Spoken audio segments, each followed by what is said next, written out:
Let's continue to read Italo Calvino's little book, Under the Jaguar Sun. All the same, in the course of our trip, Olivia and I saw everything there was to see, no small exploit in quantity and quality. For the following morning, we had planned a visit to the excavations at Mount Alban, and the guide came for us at the hotel promptly with a little bus. In the sunny, arid countryside grow the agaves used for mescal and tequila, and nopale, which we call prickly pears, and cereals, all thorns, and jacaranda, which is blue flowers. The road climbs up in the mountains. Mount Alban, among the heights surrounding a valley, is a complex of ruins, temples, reliefs, grand stairways, platforms for human sacrifice, horror, secretness, and mystery are consolidated by tourism, which dictates preordained forms of behavior, the modest surrogates of those rites. Contemplating these styles, we try to imagine the hot blood spurting from the breast split by the stone axe of the priest. 3 civilizations succeeded one another at Mount Alban, each shifting the same blocks. The Zapotecs building over the works of the Olmecs, and the Mixtecs doing the same to those of the Zapotecs. The calendars of the ancient Mexican civilizations carved on the reliefs represent a cyclic, tragic concept of time. Every 52 years the universe ended. The gods died. The temples were destroyed. Every celestial and terrestrial things changed its name. Perhaps the people that history defines as the successive occupants of these territories were merely a single people, whose continuity was never broken even through a series of massacres like those of the reliefs depict.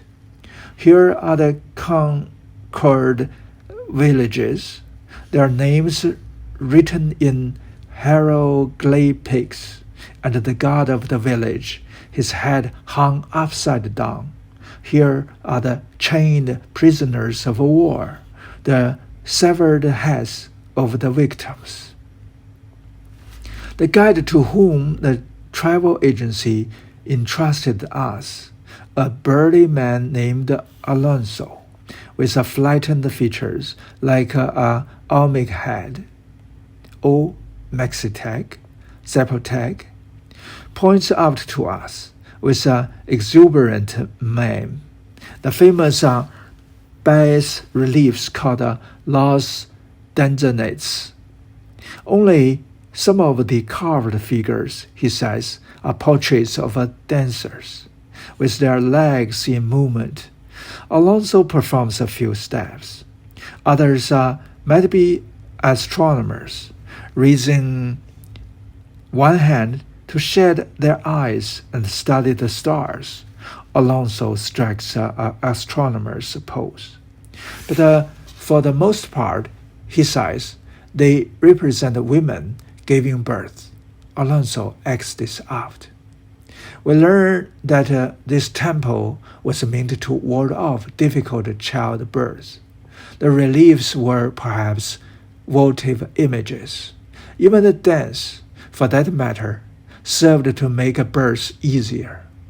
Through magic mimesis, especially when the baby came out free first, Alonso performs the magic mimesis. One relief depicts a cesarean operation, complete with a uterus, and the fallopian tubes. Alonso, more brutal than ever, mimics the entire female anatomy to demonstrate that a sole surgical torment linked birth and death. Everything in our guy's gesticulation takes on a truculent significance, as if the temples of the sacrifices cast their shadow on every act and every thought. When the most propitious date had been set in accordance with the stars, the sacrifices were accompanied by the revelry of dances, and even birds seemed to have no purpose beyond supplying new soldiers for the wars to capture victims. Though some figures are shown running or wrestling or playing football, according to Alonso, these are not peaceful athletic competitions, but rather the games of prisoners forced to compete in order to determine which of them would be the first to ascend the altar. And the loser in the games were chosen for the sacrifice? I asked. No, the winner. Alonso's face becomes radiant. To have your chest split open by the obsidian knife was an honor, and in a crescendo of ancestral patriotism, just as he had boasted of the excellence of the scientific knowledge of the ancient peoples.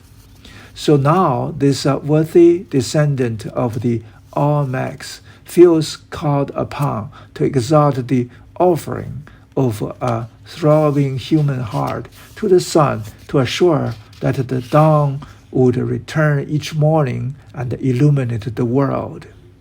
That was one Olivia asked.